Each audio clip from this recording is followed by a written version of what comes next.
Well, good evening and welcome to Health and Wealth, the Value of Long-Term Care Planning. I think you're going to walk away with some good knowledge at the end of our conversation tonight. So a quick 20-second overview on myself. My name is Jonathon Rice. I go by JR. I live in Shoreview for the last 21 years with my wife and kids, and I am a financial planner, financial advisor for the last 22 years. Partner in a firm called Diversified Wealth Management, which many of you have probably driven by hundreds of times if you live here in St. Louis Park. We are actually right down on Minnetonka between Highway 100 and the lake there. So long-term care planning is a part of wealth management, and it's a conversation that we have with just about all of our clients. And tonight, we're going to talk about a plan and team. So those are two overriding themes that you're going to hear me talking about, plan and team today. So let's get right into it. It'll be about 40 minutes, and if you have questions, please ask throughout, and we can go from there. So, does anybody know who these two people are? No? Well, it'd be kind of odd if you did, because they're my parents. So Birgitta, she grew up in southern Sweden, and my dad, Vern, who grew up in fertile Minnesota. Great story how they met, but we're not going to cover that tonight, all right? But 27 years ago, they purchased their long-term care insurance, right? And this is a picture of one of their policy pages.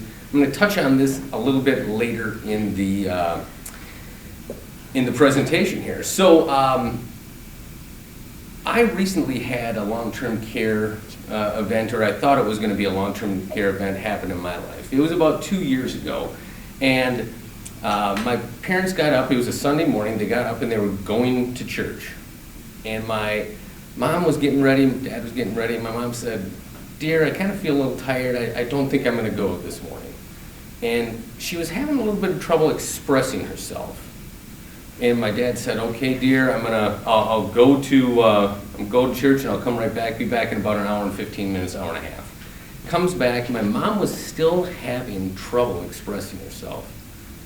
And he said, "Dear, we're going to go to the urgency room." Within 3 minutes of the urgency room, my mom was in an ambulance heading to the hospital. She was having a small stroke. Okay. So, doctors ran all the tests.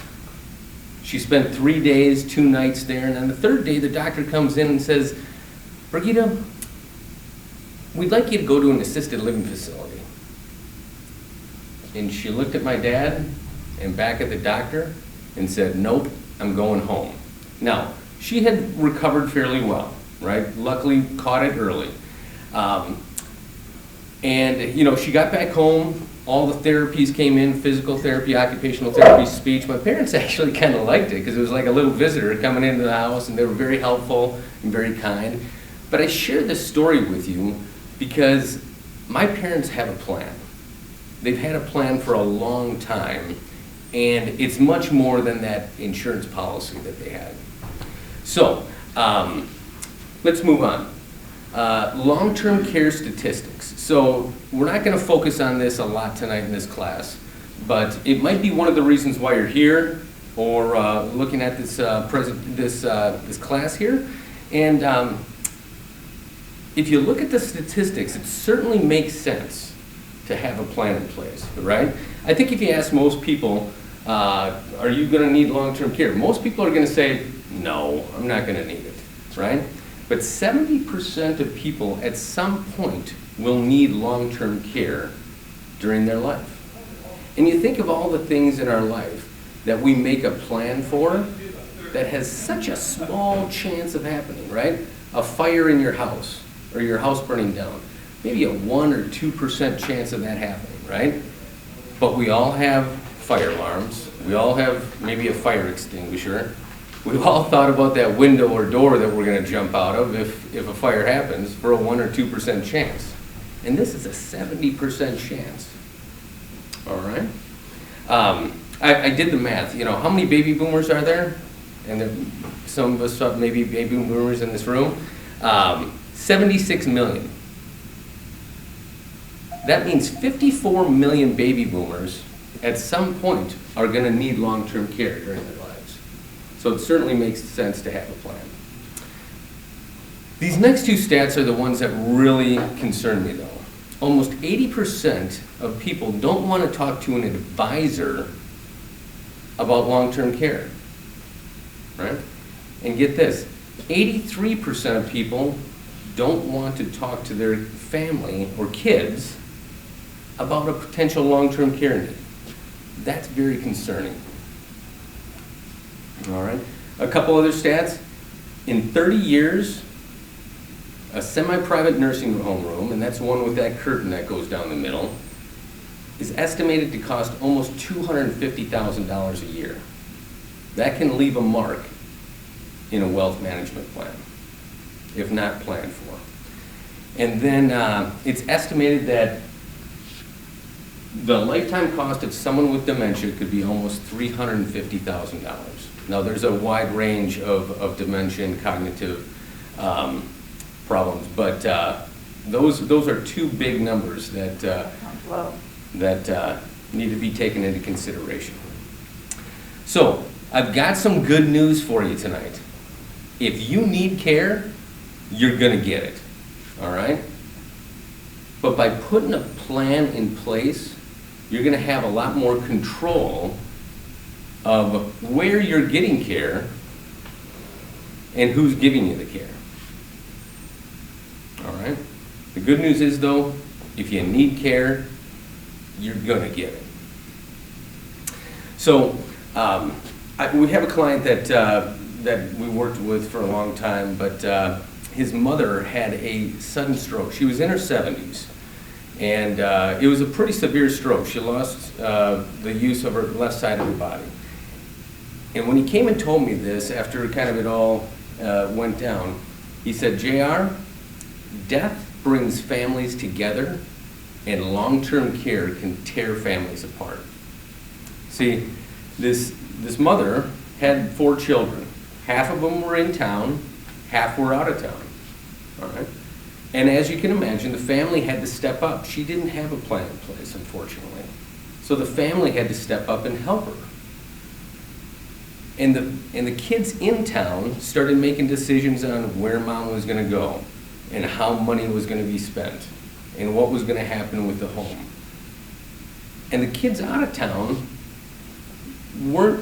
cared about mom just as much, but weren't involved in some of those conversations, and tension started to happen. And you can imagine where that went. Now, things are better now, but it's a good example of what can happen when a plan is not in place. So long-term care can be a very, very stressful time, especially with no plan. So if you haven't started taking notes and we're thinking about it, this might be a good time to start. The first part of putting a plan in place is figuring out who your team is. Who's your who, right? A lot of times it is family. It's kids and maybe a spouse, right? Who's gonna be there for you in a time of need? Who's gonna step up? And if your team isn't local, if your team's not local, there's a lot of resources that are out there. If you Google the city that you live in, and then agency on aging, right? Up in Shoreview where I live, there's a group called Trellis. That's an agency on aging that is a very good resource for people to go to look at what resources are in their community, right? So defining your team is so important, and as they can provide significant resources to you in a time of need. All right.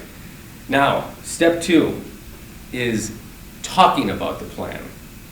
And I feel this is the most important step, but like we discussed before in a couple of those statistics, the most difficult step, right?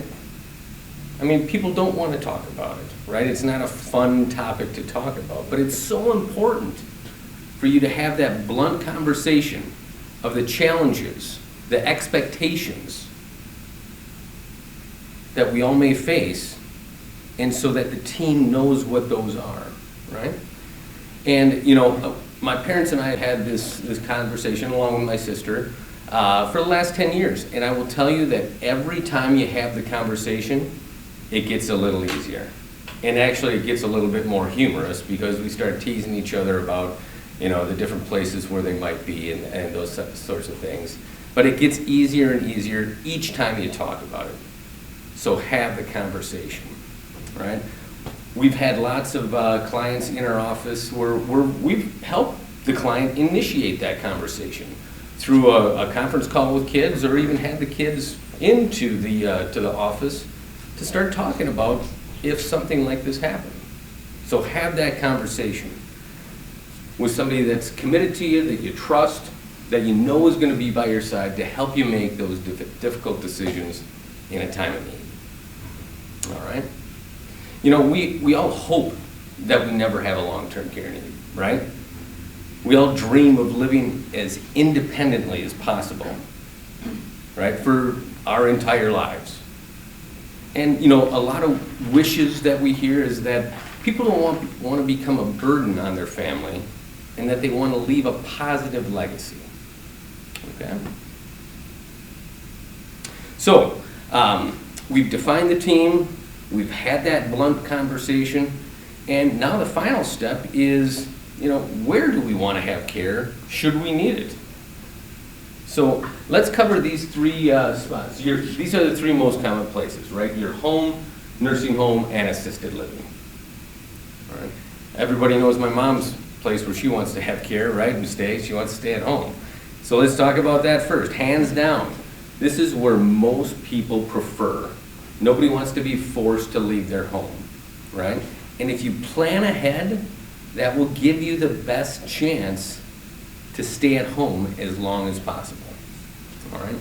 Some of the disadvantages of being at home, it's medical resources, right? We don't have doctors, we don't have nurses, we don't have therapists there, but they all can come in as needed to give care, all right? And it's really important to be successful when you're staying at home to have somebody around, right?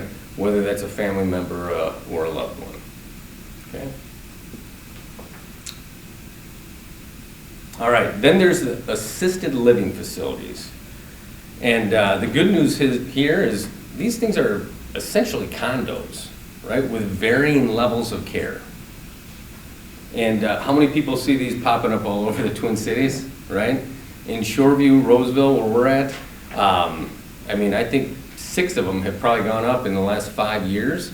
My in-laws are actually in a 55-plus facility right now. They just moved in. They absolutely love it. And if they need care, that's more at some time. They don't need care right now. They're independent. But they could walk across the street or across the parking lot, and there's another assisted living that has a little bit more care abilities, right, with nurses and that sort of thing. And then down the road, there's a nursing home and a memory care facility. So I think that's what you're going to see a lot of, is this continuum of care that's being built out there, right? Yeah. How do you define nursing home? What makes something a nursing home? Yeah, nursing home versus assisted living. So a nursing home would be a little bit more of institutional care where you need 24-hour supervision, right? Whereas in an assisted living facility, you're in an apartment, but there is nursing staff there is CNAs there, and that sort of thing. If your team isn't local, these can be a fantastic option. The assisted living facilities, right, can be a fantastic option. The disadvantages of an assisted living facility is supply and demand, right? These things are being built and they're already filled up. I've talked with some administrators around the area of assisted living facilities, and I said, how long does it take to get in here? Well, they pull out their sheet, they're like, we're on a 3-year waiting list, right? And so I would highly encourage you, depending on where you're at in your plan, to go out and do some tours, right? before the need is there. That's what a plan is, right? You're planning for the future. So go out and find a couple. I mean, look at what they have as far as activities, as far as medical services, those types of things, and get yourself on a waiting list if it's the right time in your plan, okay? And even if you do get yourself on a waiting list, it doesn't mean that once you get to the top, you have to move in, right? If you're still doing great on your own, they'll keep you at the top of the list, and when the time is right, you can go in there. Sometimes there may be a small fee to put yourself on the waiting list, but if that's the place that you want to be, it might be worth it. You had a question. Well, I am going to start looking at places, but I'm looking at the 55 plus, the independent ones that do have that continuum. Yeah. Does that give you a step up from somebody on the list? It does. Yes. So the question is, if you go into a 55 plus independent living facility, and does that give you a step up to go into another part of the continuum of care, maybe true assisted living or wherever? And yes, a lot of times they are going to work with those people first to move in, and you would have. I don't think all of them do. Not all of them do, but that's But it's a great question to ask as you're putting your plan together. So very, very good point. So, you know, all these builders are seeing the elephant coming, right? The baby boom population, and that's why all of these are popping up all over the place. So, so do your research. Go out and find two. Look at the services that they have and the activities. So the third one, nursing home. Statistically, this is what everybody wants to avoid, right? Because you're probably in a little tougher shape. But with proper planning, you can make this a last resort. All right. But as part of the plan, we have to acknowledge that there may come a time that we need 24-hour care. It's part of the plan. We hope that we don't get there, but it's part of putting the plan together. So the advantages here though, doctors, nurses, CNAs, all on staff right there at your beck and call, right? Disadvantages, you've lost some independence, right? Lost some independence. And also these are in extreme high demand, right? I talked with one administrator that said, you know, in Minnesota, they're almost 90% full in nursing homes. Some a little less, some more. But she said in the next 10 years. Pre-COVID or recently? It was pre-COVID. Okay. Pre-COVID. And she said in the next 10 years, we'll be pushing 100%. So you'll probably see more of that going on. But I think a lot of the continuum of care is what you're going to see. So again, depending on where you're at in your plan, go out and look at two, right? It may not be right now, it may not be for 10 years until you do this, but go out and find two, or just at least know what's around you and what the resources are. All right, so finally, there comes down to the cost. And we have to have a plan for how we're gonna pay for it, right? We've seen some of the numbers come up here. And these are the median costs that you'll see when you do some research on it that are out there. So it's about $50,000 for long-term care in your home or assisted living facility, and about double that if you're in a nursing home. All right. You know, one of the things that's really, really important to talk to your team about is funding, right?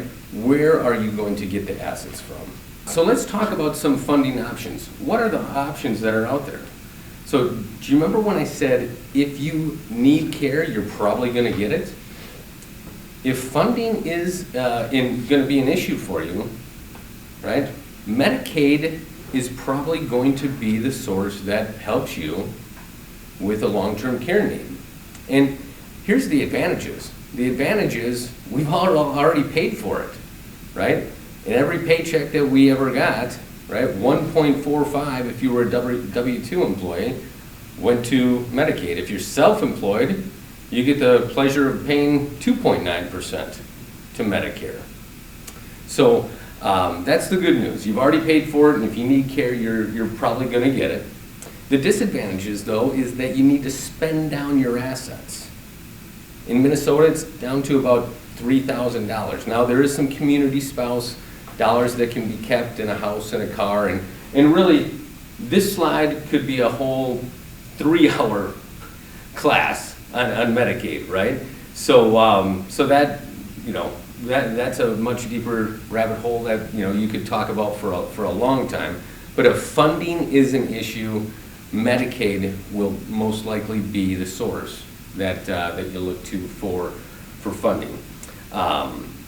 So another disadvantage here is that Medicaid beds are, they're there if they're available, right? A lot of facilities by state law have to keep a certain amount of Medicaid beds available, right? But if the place that you want to go, all the Medicaid beds are full, you may have to look elsewhere. If it's here in St. Louis Park, but all of them are full, but there's one available in Woodbury or Thief River Falls, you know, we've heard lots of stories of people having to go outside of their you know, where they grew up or where they lived for this type of care. So that's another disadvantage that could pose itself there. All right, now the opposite end of the spectrum, self-funding. You have enough money to self-fund for long-term care. Hey, well, that's great. The good news is you don't need any insurance. The disadvantage, though, is we don't know what the future cost is going to be, and we really don't know how much care you're going to need, right? If we did know those two things, planning would be a lot easier. That's why we plan. So, so it's really important to earmark those assets that you're going to use if you're going to self-fund. So if you're using IRA or 401k assets, right, qualified money, qualified to be taxed, and you need $100,000 that year for your care, well, you're probably taking out $120,000, $130,000 to pay taxes so that you have that money. So that's why funding planning is so important if you would be somebody that might be self-funding for a long-term care need. So there are some other options, and one of those options is to offload some of the cost to an insurance company. And you mentioned that you have already been doing some planning like that, so congratulations, that's awesome. But just because you have enough money to self-fund, we found that a lot of clients don't find that the best strategy for covering a long-term care need. So let's talk about a little bit of the insurances. So traditional long-term care is kind of what's been out there for a long time. You remember my parents' policy, right? My parents' policy, they've had it for 27 years. It's a traditional policy. And it's a really good one, and I hope they never use it. I hope they never use it. But I'm so glad that they have it. And it's a policy that has unlimited benefits. All right? So some of them are out there, but you don't see a lot of them out there, and they are very, very expensive now. You can see it started at $100 a day maximum benefit, but that's grown by 5% compounded every year for the last 27 years. So they have much more than $100 a day benefit. So if they need care, this will step in and help dramatically. So is that what you mean by unlimited?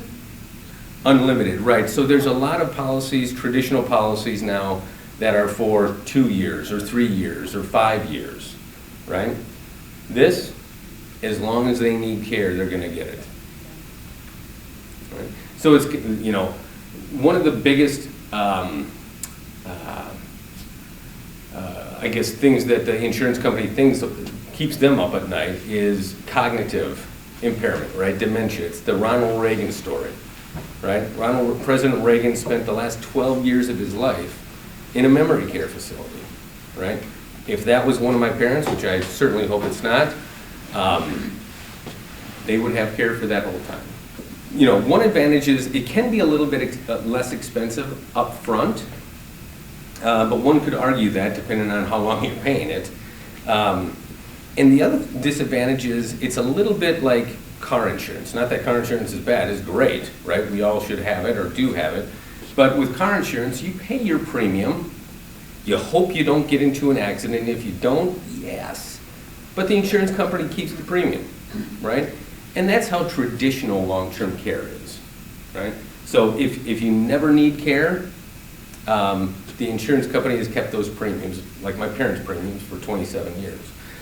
The other disadvantage is that premiums can go up, right? There's a company that I won't mention, but we're seeing policies come into our office that have been written years and years ago, not by us, but people are coming to us and saying, you know what, my premium is doubling in the next 3 years, going from $3,000 a year to $6,000 a year, right? So that leaves a mark on a budget that somebody has in retirement, right? My parents' policy has gone up 2 times in 27 years, and they've never used the policy yet. Never used the policy yet. And I hope they never do. So the underwriting, you know, with traditional, they're going to come out to your house, poke, prod you a little bit. So it can be a little bit onerous, but there is definitely some pretty stringent underwriting that goes on. So let's talk about where people are starting to gravitate to with coverage of long-term care. And it's what's called asset-based long-term care. We're seeing a major shift in how people are choosing to strategize to cover for a long-term care need, right? There's still underwriting, but it's simplified. It's generally about an hour phone call, and the insurance company looks into your health background. But it's typically set up by repositioning an asset that you already have and moving it into this asset-based long-term care. All right, so that might be money that you have in the bank. It might be money market. It might be CDs. It might be bonds. It might be stocks or mutual funds that you have in a brokerage account, right? But you're repositioning an asset that you have today into this. And recently, the government, through the Pension Protection Act, has given insurance companies some incentive to build these policies, and it's actually a life insurance policy where they try and compress the death benefit to give you a higher long-term care benefit. All right? So the government sees this elephant coming too, the baby boomers, and the huge need that there could be for long-term care. But what our clients like about it most, and what the general public likes about it most, is that if you don't use it, you don't lose it, right? You don't lose that asset. So I'll give you a quick example here of what one of these might look like. All right? So you can use money in the bank, money market dollars. You can also use IRA dollars to do a strategy like this. So in this case, we're looking at somebody taking $100,000 out of their IRA, okay, and repositioning it into an asset-based long-term care plan, all right?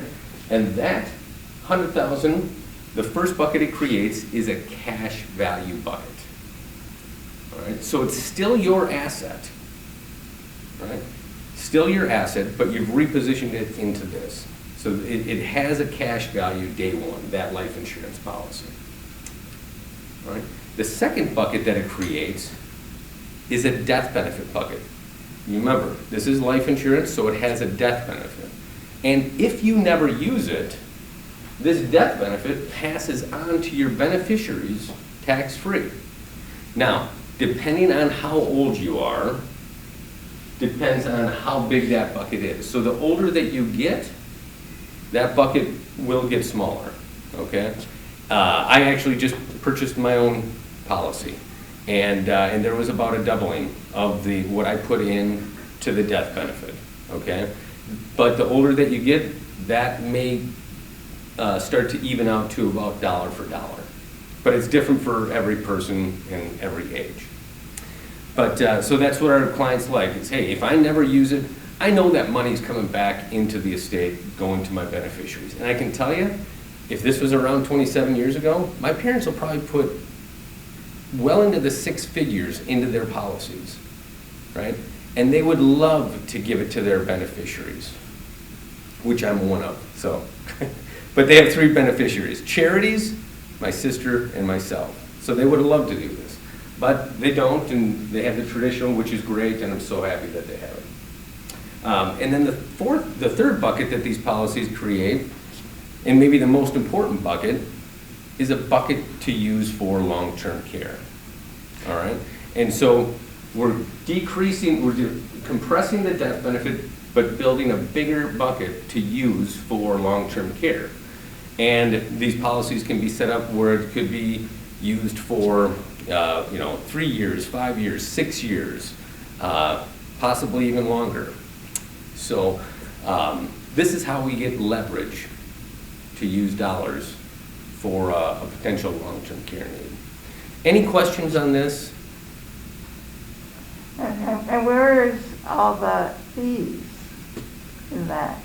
Doesn't that come right off the top of your Sure, $100,000? yeah. Inside of a life insurance policy, the company The salesman builds in those costs. So the question was, where do some of the fees come from? And in life insurance, it's built into the policy, And it's into what upfront. you're paying. It's very upfront, isn't it? Oh, Is absolutely. it all the way along too, or just upfront? It's built into the policy, so the premium that you pay, the fees will come out of that to build this policy. But the other nice piece about this is the dollars that come out of this to use for long-term care are also tax-free. Where is a premium in there? So the premium, good question. The premium is the $100,000. The premium is the asset that you're repositioning to put into the policy. Okay, so that's the premium. Another good question on premium is that with these types of policies, the insurance company is never going to come back to you and say, you know what, Mr. Jones, we need another $20,000 to put in there. Like the traditional. Not that traditional is bad, there's definitely a spot for it. But with the traditional, premiums can increase. With this, it's a contract that you have between yourself and the insurance company, and the $100,000 that you put in essentially is that premium. So. And why does that say tax-free? Because the benefits that come out of here, if you use the whole $400,000 of coverage for long-term care need, all of that money comes out of that bucket tax-free to you to use for long-term care.